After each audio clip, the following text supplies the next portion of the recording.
ગુરુકુળથી blackboard, બ્લેકબોર્ડથી computer, computer બાદ mobile અને હવે આ ક્લાસરૂમને મળ્યા છે એક નવા માસ્ટર એટલે કે એઆઈ ટીચર.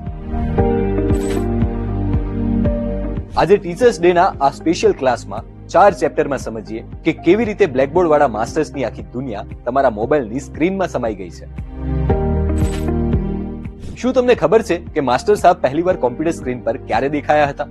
વર્ષ હતું 2003, જ્યારે 7 આઈઆઈટી અને ઇન્ડિયન ઇન્સ્ટિટ્યૂટ ઓફ સાયન્સે મળીને પહેલું લર્નિંગ પ્લેટફોર્મ NPTEL એટલે કે national program on technology enhanced learning બનાવ્યું. આ સરકારી ફંડ વાળા ઈ લર્નિંગ પ્લેટફોર્મ પર પ્રોફેસરોના લેક્ચર રેકોર્ડ કરીને અપલોડ કરવામાં આવતા હતા.